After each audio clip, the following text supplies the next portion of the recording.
जी, माननीय केंद्रीय विधि एवं न्याय मंत्री Shri Kiren Rijiju ji, honourable justice Shri U Lalit ji तथा माननीय केंद्रीय विधि एवं न्याय राज्य मंत्री प्रोफेसर SP सिंह बघेल जी का। लोकतंत्र की आधारशिला न्यायपालिका और लोक प्रतिनिधियों मुख्यमंत्रियों के इस सम्मेलन, इस संगम में आप सभी विद्वज्जनों का हृदय से अभिनंदन करते हैं। न्यायिक प्रक्रिया नागरिकों के अनुकूल हो, गरीबों की जरूरत के अनुरूप हो, सहज, सरल, सुगम, सुलभ और अविलंब न्याय की परिकल्पना फलीभूत हो। ये संकल्प हम सबका और भी मजबूत हो। केंद्र द्वारा ऊर्जा के जरिए तथा एग्जीक्यूटिव और जुडिशरी के सामंजस्य से न्याय प्रणाली के सामने आई चुनौतियों से कैसे निपटा जाए, ये सम्मेलन इसी का मंथन है और निश्चित ही इससे अमृत की प्राप्ति होगी। ये सम्मेलन लोकतंत्र के सच्चे मूल्यों को मजबूत तो करेगा ही, भारत देश के होलिस्टिक विकास का मार्ग भी प्रशस्त करने में मील का पत्थर साबित होगा। अब हमारा निवेदन है माननीय केंद्रीय विधि एवं न्याय मंत्री श्री किरेन रिजिजू जी से कि कृपया स्वागत संबोधन दें।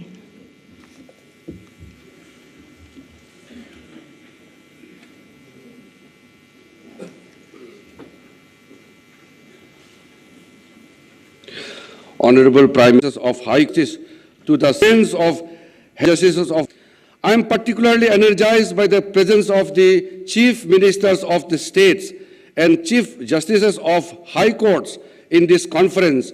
Your participation together can give shape and operate the idea of good governance and administration to be adopted for enhancing access to justice in this country. This is a unique opportunity for an honest and constructive dialogue between the government and judiciary achieved in the last has since been covered over the last 6 years. This is all due to some praiseworthy collaboration between the executive and judicial facilities for judiciary, including the central share of 5,307 crore. The COVID pandemic has hard hit our judiciary delivery mechanism. Embarking on the Digital India vision of Honorable Prime Minister, the e-court integrated Mission Mode project was launched with an objective of improving access to justice using technology. Under the project, 18,735 courts across the country have been computerized. Our courts have risen to the occasion and made use of innovative information and communication technology means to keep justice system accessible to common man through e-filing of cases and hearing through video conferencing. Supreme Court has emerged as a global leader with more than 2.8 lakh virtual hearing. The high courts and district courts together have conducted nearly 1.84 crore virtual hearings. Another significant contribution under the e-court project is National Judicial Data Grid, through which lawyers and litigants can access case status information of over 20.23 crore cases and 17.22 crore orders and judgments pertaining to these courts. The data is uploaded on real-time basis by the connected courts. Yet another landmark achievement of e-courts project in the country is the setting up of virtual courts. There are 17 virtual courts functioning in 13 states and UTs, which primarily deal with petty traffic offenses. These courts have covered nearly 1.39 crore cases and realized 236.88 crore online fines. Besides being environmentally friendly, as cases are adjudicated in a paperless manner, it has led to saving of judicial manpower and added to the convenience of the citizens. An array of legislative and policy reforms have been launched to strengthen the enforcing contracts regime under the ease of doing business initiative of the government. For speedy resolution of commercial cases, the Commercial Courts Act 2015 was passed and again amended in 2018, which led to the establishment of dedicated commercial courts for the first time in Delhi, Mumbai, Kolkata, and Bengaluru, with dedicated infrastructure and exclusive judicial officers and staff. This has led to the focused attention on commercial disputes resolution and their speedy disposal. As part of the agenda of this meeting, it is proposed that in case more than 500 commercial disputes, where the pendency is less than 500 commercial disputes, establishment of designated commercial courts may be considered to aid efficient and timely disposal of commercial cases. Emphasis has been made to promote alternative dispute resolution mechanism. The Mediation Bill 2021 is introduced in the Parliament in taking steps to introduce online filing of pre-institution mediation and organizing e-lok adalats, especially during pandemic. I particularly laud all the panel lawyers, paralegal volunteers under SLS, DLSS, and Taluka level state authorities for their outstanding contribution in spreading legal awareness and providing legal aid to citizens in remote corners of the country. I am very happy to inform that Department of Justice is entering into an agreement with NALSA with an aim to create a synergy between schemes, especially Telelaw and Nyay Bandhu. This agreement will facilitate expansion of telelaw services through trained lawyers in every district of the country.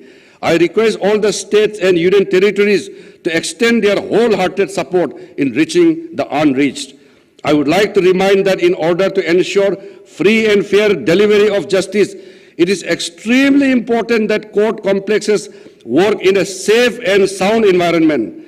I request the state government to ensure adequate security to the judges and court complexes. I also urge all other officials of the courts, including the bar associations, to create a conducive and enabling environment in maintaining the decorum of the court and court complexes. I am confident that under the able guidance of Honorable Prime Minister and Honorable Chief Justice of India, we will be able to uphold constitutional principles of justice, equality and fairness entrusted to us. I have been personally influenced deeply by the philosophy of integral humanism and the concept of Antyodaya, propounded by Pandit Dindayal Upadhyay, which means rise of the last person, which is also means justice to the last man standing. This brings me to the end of my welcome address, which strongly endorsing the view of the first Law Minister of India, Dr. B.R. Ambedkar, who said, justice is another name of liberty, equality and fraternity. Thank you very much. Jai Hind.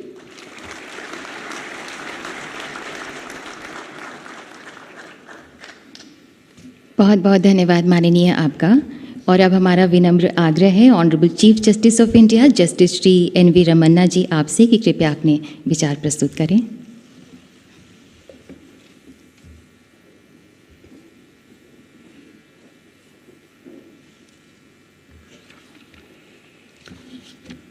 Honorable Prime Minister of India, Shri Narendra Modi ji, Honorable Union Minister for Law and Justice, Shri Kiran Rijiju ji, Brother Justice U.V. Lalit, Shri S.P. Singh Baghela, Minister for State for Law and Justice, Chief Ministers and Ministers from different states, Brother and Sister Judges of the Supreme Court, Shri K.K. Venugopal, Learned Attorney General, Chief Justice of different High Courts, Lieutenant Governors, Judges of High Courts, Chairpersons of the Tribunals, Land Solicitor General, Additional Solicitor General, Law Officers, Judicial Officers, Media persons, other distinguished guests, ladies and gentlemen, Namaskar.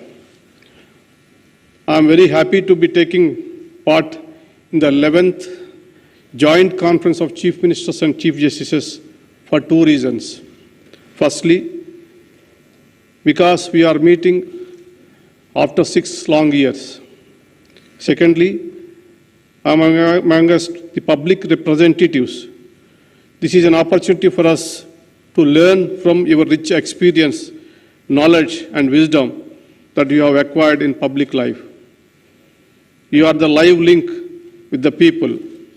In your own way, each of one of you is a great opinion builder. Those in public life often come across the grievances of people, including those relating to the judiciary. You are the best placed to enlighten us about the expectations of the people. It is your experience in the field that is going to help us to understand ground realities. I am eagerly looking forward to collaborating with you in identifying and addressing the existing challenges to improve the functioning of the judiciary. All of us are constitutional functionaries, and we abide by the constitutional mandate. The role assigned to each of us needs no reiteration. The Constitution provides for separation of powers between the three organs, clearly outlining their sphere of functioning, delineating their power and responsibilities. It is the harmonious and coordinated functioning among the three organs of the state that has preserved and strengthened the democratic foundation of this great nation over the last 7 decades. While discharging our duties, we all must be mindful of the Lakshmana Rekha. The judiciary would never come in the way of governance if it is in accordance with law. We share your anxiety and concern regarding the welfare of the people. However, at the head of the judiciary, Indian judiciary, I shall attempt to present a broader picture about the judiciary as a whole and highlight the issues that are affecting the system. The 140 crore strong population of the world's largest democracy is bound to test its judiciary. No other constitutional court in the world hears such a wide range of issues in which large number. The situation was foreseen by the first Chief Justice of India, Justice Hiralal Kanya, who had once said, I quote, "This court would be called upon to discharge its duties as perhaps no other court has so far been called upon to do so," unquote. I would like to begin with the identifying few contributing factors for docket explosion in the Indian scenario. If a Tahsildar acts upon a grievance of a farmer regarding land survey or a ration card, the farmer would not think of approaching the court. If a municipal authority or a Gram Panchayat discharges its duty properly, the citizens need not look to courts. If revenue authorities acquire land through due process of law, the courts would not be burdened by land disputes. Apparently, these cases account to 66% of pendency. It is beyond my understanding as to why interdepartmental disputes of the governments or fights between public sector undertakings and the governments end up in courts. If service laws are applied fairly in matters of seniority, pension, and so on, no employee will be compelled to go to courts. It is well known and acknowledged fact that government are the biggest litigants. According to the statistics, it is nearly 50% of the cases. If police investigates properly, fairly, if illegal arrests and custodial torture comes to an end, then no victim will have to approach the courts. Abiding by law and constitution is the key to good governance. However, this is often ignored. The opinions of law departments are not sought in the rush to implement executive decisions. Lack of people, special public prosecutors and standing counsels and the government leaders in courts is one of the major concerns which needs urgent remedy. The decisions of the court are not implemented by governments for years together. The resultant contempt petitions are a new category of burden on the courts, which is a direct result of defiance by governments. Deliberate inaction by the governments, despite judicial pronouncements, are not good for the health of democracy. The judiciary is also confronted with the issues of the executive, willingly transferring the burden of decision-making to it. Although policy-making is not our domain, but if a citizen comes to the court with a prayer to address his grievance, the courts cannot say no. At times, ambiguities in legislation also add to existing legal issues. If the legislature passes a law with clarity of thought, foresight, and with people's welfare in mind, the scope of litigation gets minimized. The legislature is expected to solicit the views of the public and debate the bills clause by clause, threadbare, before enacting a law. When I expressed concern about the passing of laws without much legislative scrutiny on the 15th August last year, I was misunderstood by some quarters.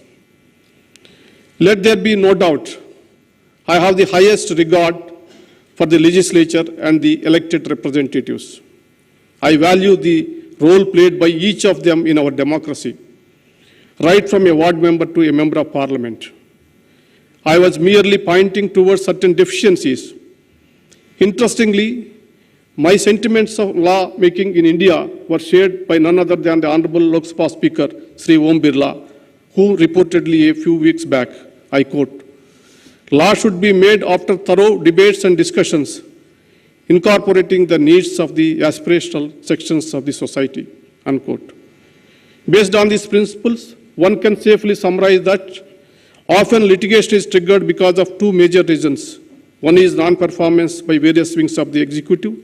Second is the legislature not realizing its full potential.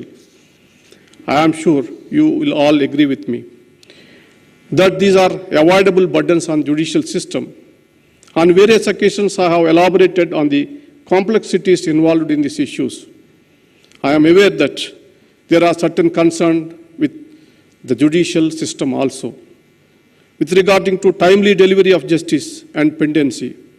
Pendency is often blamed on the judiciary due to paucity of time. I cannot explain the same in detail now, but a keen look at the websites of the courts will give you an idea about the huge workload on judges. The number of cases filed and disposed on each day is unimaginable. The rising number of frivolous litigations in an area of concern. For example, the well-meaning concept of public interest litigation is at times turning into personal interest litigation. No doubt, PIL has served a lot of public interest. However, it is sometimes being misused to stall projects or pressurize public authorities. These days, PIL has become a tool for those who want to settle scores or corporate rivalry. Realizing the potential for misuse, courts are now highly conscious in the entertaining of the same. This conference is an occasion for us to introspect and contemplate solutions. I have been a strong proponent of Indianization of the justice delivery system. By Indianization, I mean increasing accessibility by molding the system to suit the needs and sensibilities of the Indian population. It is a multi-dimensional concept. It calls for inclusivity, providing access to justice, removal of language barriers, reforms in practice and procedure, development of infrastructure, filling up of vacancies, augmenting the strength of the judiciary, and so on.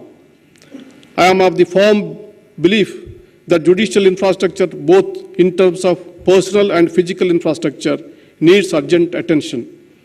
With the expanding economy and growth in population, the caseload is rising alarmingly. There is severe gap between the existing infrastructure and the projected justice needs of the people. The environment of some courts, in some district courts, is such even lady advocates feel apprehensive about entering courtrooms, let alone female clients.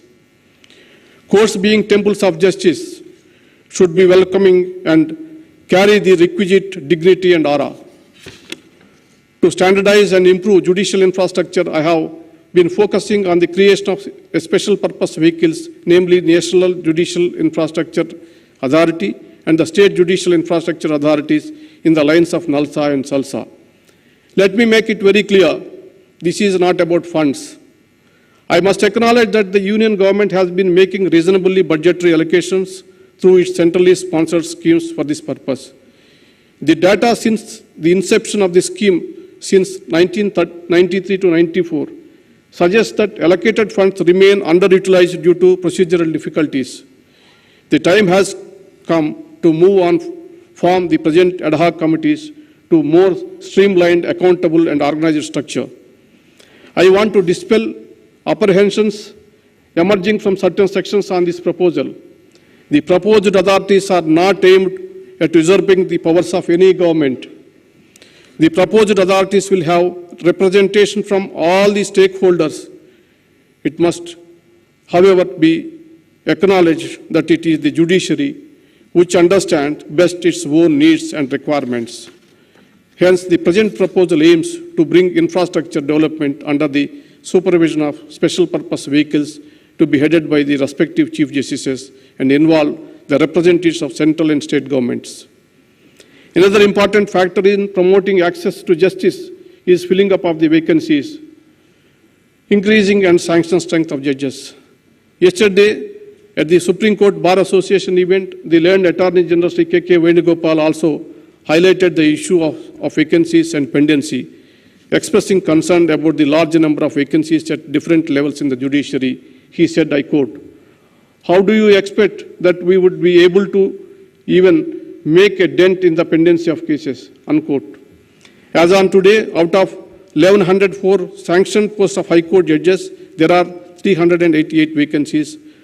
From day one, it has been my endeavor to fill up judicial vacancies. We have made 180 recommendations for appointing in various courts during the last 1 year. Out of this, 126 appointments has been made. I thank the Government of India for clearing the names. However, 50 proposals are still waiting for approval. The High Courts have sent 100 names, which is yet to reach us. The data reveals the earnest efforts being made by the judiciary to fill the vacancies. I would like to urge the Honorable Chief Ministers to extend wholehearted cooperation to the Chief Justices in their endeavor to strengthen the district judiciary. When we last met in 2016, the sanction strength of judicial officers in the country was 20,811. Now it is 24,112, which is an increase of 16% in 6 years. On the other hand, in the corresponding period, pendency in district courts have gone up 2 crores 65 lakhs to 4 crores 11 lakhs, which is an increase 54.64%. This data shows how inadequate the increase in the sanction strength is. Unless the foundation is strong, the structure cannot be sustained. Please be generous in creating more posts and filling the vacancies so that our judge population ratio is comparable to advanced democracies. As for sanction strength, we have just around 20 judges for 10 lakh population, which is alarming. Another important aspect of Indianization is inclusivity. The judiciary, as well as every other institution of our democracy, must mirror the social and geographical diversity of the country. I am receiving many representations for introducing local languages in the proceedings before the High Court. I think the time has come now to revisit the demand and take to its logical conclusion. The practice of law before constitutional court should be based on one's intelligence and understanding of law and not mere proficiency in language. The concept of access to justice in India is much broader than simply providing lawyers for representation before courts. I am proud to state that India has one of the best free legal aid services in the entire world. Under the able leadership of Brothers Justice Lalit, legal service authorities are doing a tremendous job. I thank the Government of India and other state governments providing active support in this area. Brother Justice Kanvilkar is contributing immensely, strengthening the Supreme Court legal service by deploying modern technology. Brother Justice Chandrachud is adding huge value to the e-courts project. His efforts will ultimately lead to much needed modernization of the Indian judiciary. Brother Justice L. Nageswara Rao heading a committee of artificial intelligence, whose work I believe is going to revolutionize the way the judiciary functions. I thank each one of them. Honorable Chief Ministers and Chief Justices, all that I can say is that it is the active collaboration based on our collective wisdom that can take us forward. Please remember, it is only the judicial process that is adversarial, not the judges or their judgments. We are merely discharging our constitutionally assigned role. Judgments are meant for delivering justice and should be seen as such. Let us work together for fulfilling the constitutional mandate. As Aristotle once said, law should govern and those in power should be servants of the law. I am sure the thoughts and concerns that you are going to share in this conference today will be placed before the Government of India. I am confident that the points which are actionable at the level of Government of India will receive deserving attention. I take this opportunity to thank the Honorable President of India, Shri Ramnath Kovindji, who always been a pillar of support for us. Being an accomplished lawyer himself, he has a practical understanding of the Indian legal system and has always been extremely supportive for all our endeavors. It was at his behest that the project of translating Supreme Court judgments to Indian languages was initiated. He graciously took out time to interact with us yesterday night over a dinner. We are grateful for the same. I am very happy that the Honorable Prime Minister Modi ji has taken out time for his busy schedule to share his thoughts on this occasion. He had readily agreed to lend his support to the legal awareness mission in the interest of increasing accessibility. I thank him for his continued support to the judiciary. My dear friend, Mr. Rijuji deserves special thanks, promptly responding to my suggestion to bring together the Chief Ministers and the Chief Justice for this event. I am very happy to work with him, such a young and energetic law minister who is keen on improving the legal system in India. I would like to thank my brother and sister judges of the Supreme Court who have given their full support to this event. I would like to specially thank Justice Lalit, Justice Kanvilkar, who spared no efforts to make this event a grand success. My best wishes to all the Chief Ministers, Lieutenant Governors, and the Chief Justices who have gathered here. I thank them for traveling to the national capital despite the short notice and their busy schedules. Your continued support is highly appreciated. I would like to thank the Secretary General, the Registrars of the Supreme Court and other staff, Secretary of Ministry of Law and Justice, and other officials of the Ministry who work day and night to ensure the success of this event. I am sure all your efforts will bear fruit, and I wish the conference as a great success. I will be failing my duty if I do not recall the invaluable services rendered by all in the most tiring times of the pandemic to keep the flag of the judiciary flying high. I offer my sincere condolences to the families of those who left us during this period. Before I end, I would like to quote a few words of Mahatma Gandhi ji. I quote, "Man becomes great exactly in the degree in which he works for the welfare of his fellow men," unquote. It is in this spirit that we must strive to achieve the highest degree of greatness for our institutions. This is the befitting tribute that we can pay to our freedom fighters in these 75 years of the independence. Thank you very much for giving this opportunity.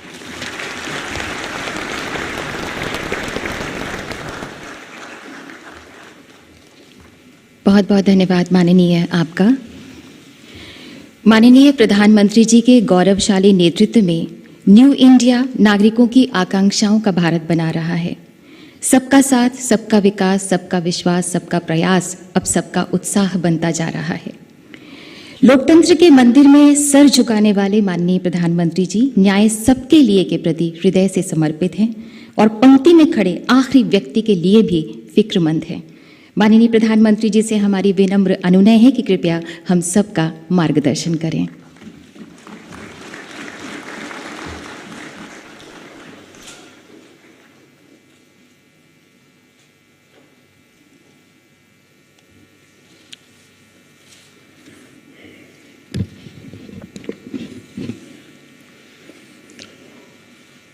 Honorable Chief Justice of India, Shri Narendra ji, Justice Shri U. Lalit ji, देश के कानून मंत्री श्री किरण रिजिजू जी, राज्य मंत्री professor SP Singh Baghel ji, राज्यों के सभी आदरणीय मुख्यमंत्रीगण, lieutenant governors of UTs, honourable जजेस of the supreme court of India, chief justice of high courts, distinguished guests, उपस्थित अन्य सभी महानुभाव, देवी और सज्जनों,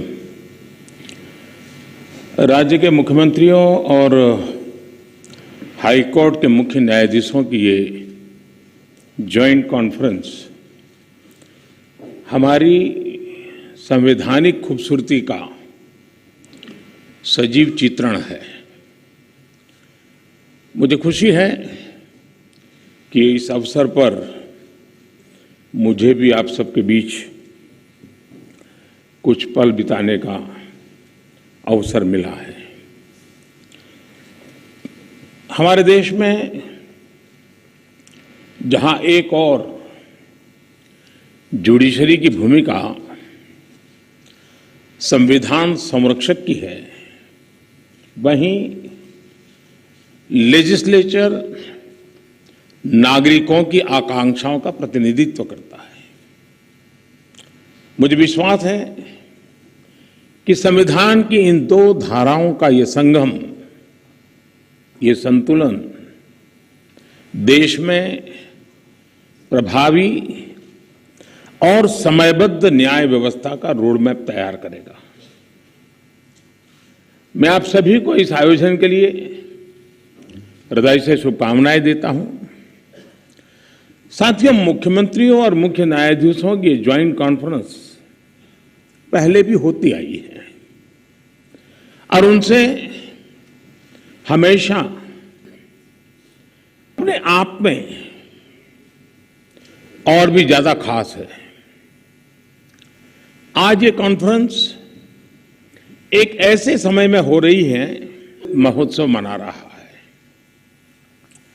आजादी के इन 75 सालों ने जुडिशरी और एग्जीक्यूटिव दोनों के ही रोल्स और रिस्पॉन्सिबिलिटीज को निरंतर स्पष्ट किया है, लगातार इवॉल्व हुआ है। आज आजादी के अमृत महोत्सव में जब देश नए अमृत संकल्प ले रहा है, नए सपने देख रहा है, तो हमें भी भविष्य की तरफ देखना होगा। 2047 में जब देश अपनी आजादी के 100 साल पूरे करेगा, तब हम देश में कैसी न्याय व्यवस्था देखना चाहेंगे। हम किस तरह अपने जुडिशियल सिस्टम को इतना समर्थ बनाएं कि वो 2047 के भारत की आकांक्षाओं को पूरा कर सके, उन पर खरा उतर सके। ये प्रश्न आज हमारी प्राथमिकता होना चाहिए। न्याय सुलभ हो, न्याय त्वरित हो और न्याय सबके लिए हो। साथियों, देश में न्याय की देरी को कम करने के लिए सरकार अपने स्तर से हर संभव प्रयास कर रही है। हम जुडिशियल स्ट्रेंथ को बढ़ाने के लिए केस मैनेजमेंट के लिए आईसीटी के इस्तेमाल की शुरुआत भी की गई है। सबऑर्डिनेट कोर्ट्स और डिस्ट्रिक्ट कोर्ट से लेकर हाई कोर्ट साथ ही काम हो रहा है। इसमें राज्यों की भी बहुत बड़ी भूमिका है। साथियों, आज पूरी दुनिया में नागरिकों के अधिकार के लिए सरकार भी जुडिशियल सिस्टम में टेक्नोलॉजी के तौर पर ई कोर्ट्स प्रोजेक्ट का काम तेजी से आगे बढ़ रहा है। मैं यहां उपस्थित सभी मुख्यमंत्रियों और हाईकोर्ट के सभी चीफ जस्टिस से भी आग्रह करूंगा कि इस अभियान को विशेष महत्व दें, इसे आगे बढ़ाएं। डिजिटल इंडिया के साथ जुडिशरी का लोगों को लगता था, लोग शक करते थे, अरे ये हमारे देश में कैसे हो सकता है। और ये भी सोचा जाता है इसका स्कोप केवल शहरों तक ही सीमित रह सकता है, उससे आगे बढ़ नहीं सकता है। लेकिन आज छोटे कस्बों और यहां तक गांवों में भी डिजिटल ट्रांजैक्शन आम बात होने लगी है। ये पूरे विश्व में पिछले साल जितने डिजिटल ट्रांजैक्शन हुए, उसमें से 40% डिजिटल ट्रांजैक्शन भारत में हुए हैं।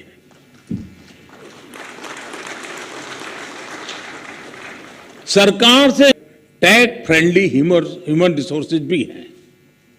टेक्नोलॉजी आज युवाओं के जीवन का स्वाभाविक हिस्सा है। यह हमें सुनिश्चित करना है कि युवाओं की एक्सपर्टाइज, उनकी प्रोफेशनल स्ट्रेंथ कैसे बने।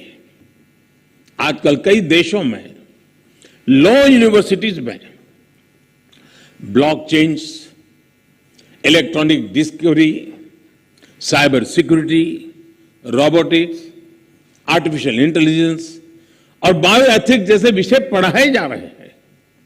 हमारे देश में भी legal education in international standard के मुताबिक हो, यह हम सबकी जिम्मेदारी है। इसके लिए हमें मिलकर प्रयास करने होंगे। साथियों, हमारे शास्त्रों में कहा गया है, न्यायमूलम स्वराज्यम स्यात्, अर्थात किसी भी देश में स्वराज का आधार न्याय होता है। इसलिए न्याय जनता से जुड़ा होना चाहिए, जनता की भाषा में होना चाहिए।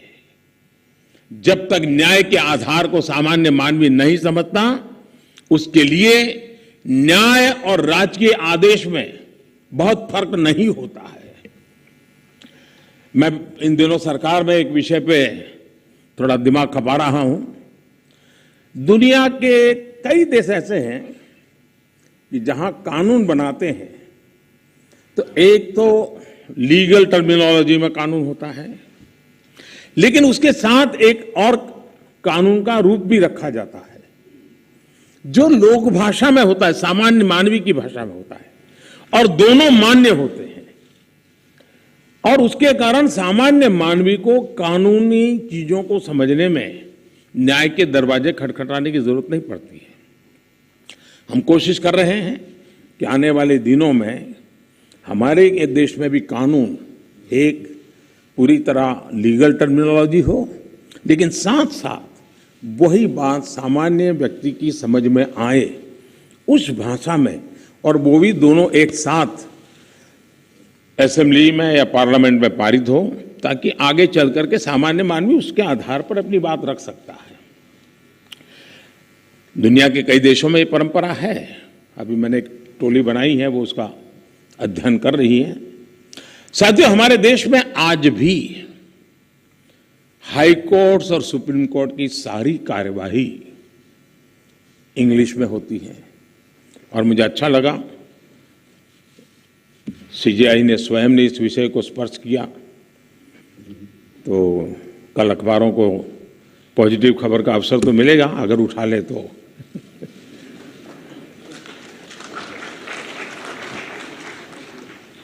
लेकिन उसके लिए बहुत इंतजार करना पड़ेगा। साथियों, एक बड़ी आबादी को न्यायिक प्रक्रिया से लेकर फैसलों तक को समझना मुश्किल होता है।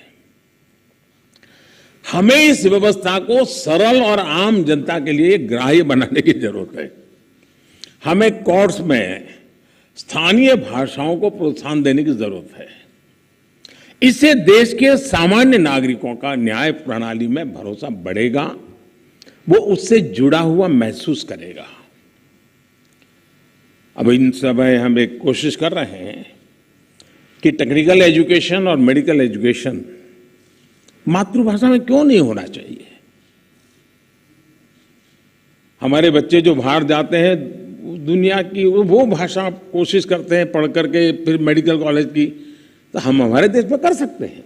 और मुझे खुशी है कई राज्यों ने मातृभाषा में टेक्निकल एजुकेशन, मेडिकल एजुकेशन के लिए कुछ इनिशिएटिव लिए हैं। तो आगे चल करके उसके कारण गांव का गरीब का बच्चा भी जो भाषा के कारण रुकावटें महसूस करता है, उसके लिए सारे रास्ते खुल जाएंगे। और ये भी तो एक बड़ा न्याय है, ये भी एक सामाजिक न्याय है। सामाजिक न्याय के लिए न्यायपालिका के तराजू तक जाने की जरूरत नहीं होती है। सामाजिक न्याय के लिए कभी भाषा भी बहुत बड़ा कारण बन सकती है। साथियों, एक गंभीर विषय सामान्य आदमी के लिए कानून की पेचीदगियां भी है। 2015 में हमने करीब 1800 ऐसे कानूनों को, इनमें से जो केंद्र के कानून थे, ऐसे 1450 कानूनों को, 1450 कानूनों को हमने खत्म किया। लेकिन राज्यों की तरफ से केवल 75 कानून ही खत्म किए गए हैं। मैं आज सब आदरणीय मुख्यमंत्रीगण यहां बैठे हैं, मैं आपसे बहुत आग्रह करता हूं कि अपने राज्य के नागरिकों के अधिकारों के लिए उनकी ईज ऑफ लिविंग के लिए आपके यहां भी ये कानूनों का इतना बड़ा जाल बना हुआ है, कालबाह्य कानूनों में लोग फंसे पड़े हैं, उन कानूनों को निरस्त करने की दिशा में आप कदम उठाइए, लोग बहुत आशीर्वाद देंगे जी। साथियों, न्यायिक सुधार केवल एक नीतिगत विषय या पॉलिसी मैटर ही नहीं है। देश में लंबित करोड़ों केसेस के लिए पॉलिसी से लेकर टेक्नोलॉजी तक हर संभव प्रयास देश में हो रहे हैं और हमने बार बार इसकी चर्चा भी की है। इस कॉन्फ्रेंस में भी आप सब एक्सपर्ट्स इस विषय पर विस्तार से बात करेंगे ही, ये मुझे पूरा विश्वास है। और मैं शायद बहुत लंबे अरसे तक इस मीटिंग में बैठा हुआ हूं, शायद जजीज को ऐसी मीटिंग में आने का जितना अवसर मिला होगा उससे ज्यादा मुझे मिला है, क्योंकि मैं कई वर्षों तक मुख्यमंत्री के रूप में इस कॉन्फ्रेंस में आता रहता था। अब यहाँ बैठना मौका आ गया है तो यहाँ से आता रहता हूँ, तो एक प्रकार से मैं इस महफिल में सीनियर हूँ।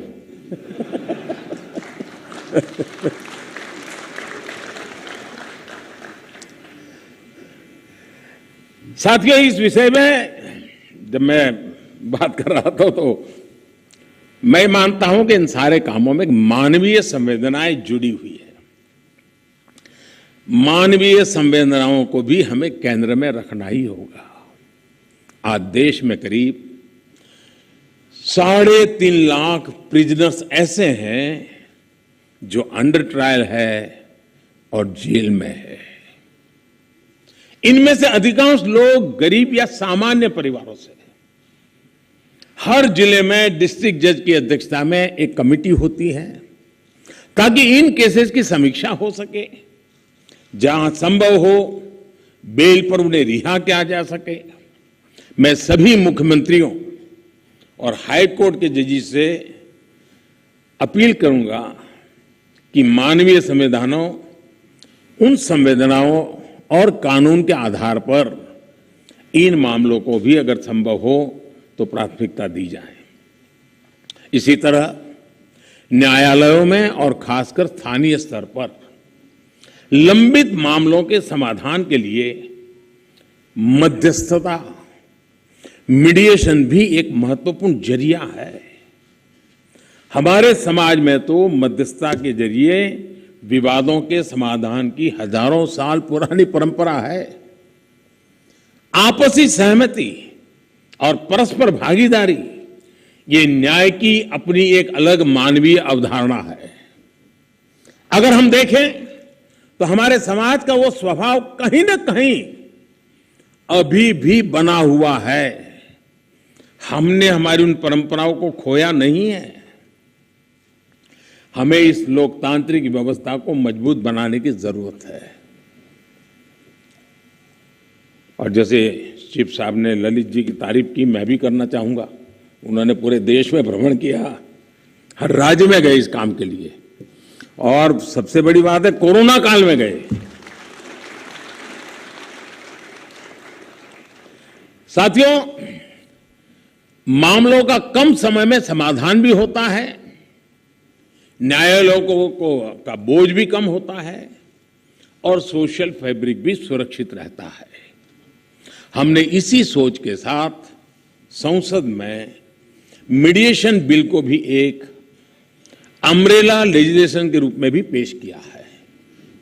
अपनी रीच लीगल एक्सपर्टाइज के साथ हम मीडिएशन से सॉल्यूशन की विधा में ग्लोबल लीडर बन सकते हैं।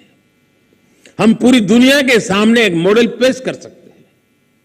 मुझे पूरा भरोसा है कि प्राचीन मानवीय मूल्यों और आधुनिक अप्रोच के साथ इस कॉन्फ्रेंस में ऐसे सभी विषयों पर आप सब विद्वज्जन विस्तार से चर्चा करके, मंथन करके उस अमृत को लाओगे जो शायद आने वाली पीढ़ियों तक काम आएगा। इस कॉन्फ्रेंस में जो नए आइडियाज निकलेंगे, जो नए निष्कर्ष निकलेंगे, वो नए भारत की आकांक्षाओं को पूरा करने का माध्यम बनेंगे। इसी विश्वास के साथ मैं फिर एक बार आप सबके मार्गदर्शन के लिए मैं आपका आभारी हूं और मैं सरकार की तरफ से ये विश्वास दिलाता हूं कि देश के न्याय व्यवस्था के लिए सरकारों ने जो करना होगा, चाहे राज्य सरकार हो, केंद्र सरकार हो, वो भरसक प्रयास करेगी ताकि हम सब मिलकर के देश के कोटि कोटि नागरिकों की आशा अपेक्षाओं को पूर्ण कर सके और 2047 में देश जब आज़ादी के 100 साल मनाए तब हम न्याय के क्षेत्र में भी और अधिक गौरव के साथ, और अधिक सम्मान के साथ, और अधिक संतोष के साथ आगे बढ़े। यही मेरी बहुत बहुत शुभकामना है। बहुत बहुत धन्यवाद।